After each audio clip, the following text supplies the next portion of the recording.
ಸಾವಿರಾರು ಕೋಟಿ ಬರಬೇಕಂತೆ. ಇವ್ರದೇ parliament member, Congress parliament member ಈ ಪಾರ್ಲಿಮೆಂಟಲ್ಲಿ ಕ್ವಶನ್ ಹಾಕಿದ್ದಾರೆ. ನನಗಿರುವಂಥ ಮಾಹಿತಿ ಮತ್ತೆ ಚೆಕ್ ಮಾಡ್ತೀನಿ ಬೇಕಾದ್ರೆ.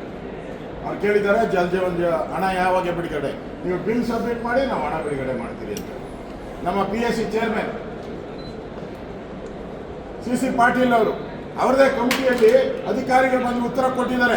ನಮಗೆ ಬಿಲ್ ಸಬ್ಮಿಟ್ ಮಾಡೋಕೆ ಆಗ್ತಾ ಇಲ್ಲ, ಕೆಲಸ ಆಗಿಲ್ಲ,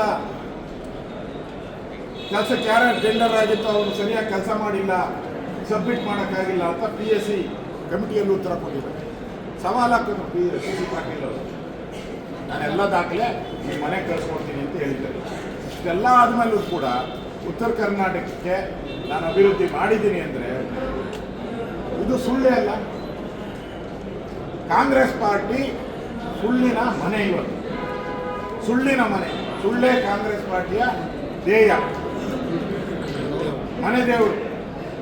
ಮೊನ್ನೆ ಅಧಿವೇಶನದಲ್ಲಿ ನಮ್ಮ ತೆಂಗಿನಕಾಯಿ ಅವರು, ಮಹೇಶ್ ತೆಂಗಿನಕಾಯಿ ಅವರು, ಇಡೀ ರಾಜ್ಯದಲ್ಲಿ 5,000 ಕೋಟಿ ಬಡವರಿಗೆ ಸೇರ್ಬೇಕಾಗಿದ್ದ ಗೃಹಲಕ್ಷ್ಮಿ ಹಣನ ಪತ್ತೆ ಮಾಡಿದ್ರು. ಕೊಟ್ರ ಇಲ್ಲ, ಅದರಲ್ಲಿ ಉತ್ತರ ಕರ್ನಾಟಕ ಹೆಚ್ಚು ಹಣ ಹೋಗ್ಬೇಕಾಗಿತ್ತು, ಕೊಡ್ಲಿಲ್ಲ. ಹಣ ಎಲ್ಲೋಯ್ತು ಅಂದ್ರೆ ಹುಡುಕ್ತಾ ಇದ್ದೀನಿ ಅಂತ. 5,000 ಕೋಟಿ ಬಡವರಿಗೆ ಸೇರ್ಬೇಕು. 1,26,000 ತಾಯಂದಿರಿಗೆ ಸೇರ್ಬೇಕಾಗಿಲ್ಲ. 1 ಕೋಟಿ 1,26,00,000 ತಾಯಂದಿರಿಗೆ ಸೇರ್ಬೇಕಾಗಿಲ್ಲ. ನಿಮ್ಮ ಹತ್ರ ಕೊಡಕ್ಕಲ್ಲ. ನಾನು ಹೇಳ್ತಾ ಇದ್ದೀನಿ, ಈ ಸರ್ಕಾರ ಸಾಲಗಾರ ಸರ್ಕಾರ, ಸಾಲ ಮಾಡಿ ತುಪ್ಪ ತಿನ್ನುವಂತಾರಲ್ಲ, ಹಂಗೆ ಚಂದ ತುಪ್ಪ ತಿಂದು ಕರಪ್ಷನ್ ಮಾಡಿ ಲೂಟಿ ಹೊಡೆದು ಹೋಗುವಂಥ ಸರ್ಕಾರ ಇದೆ.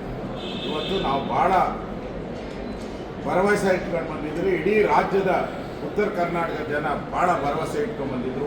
ಏನೋ ಒಂದು ಒಳ್ಳೆಯ ಕಾರ್ಯ ಇವತ್ತಾಗುತ್ತೆ.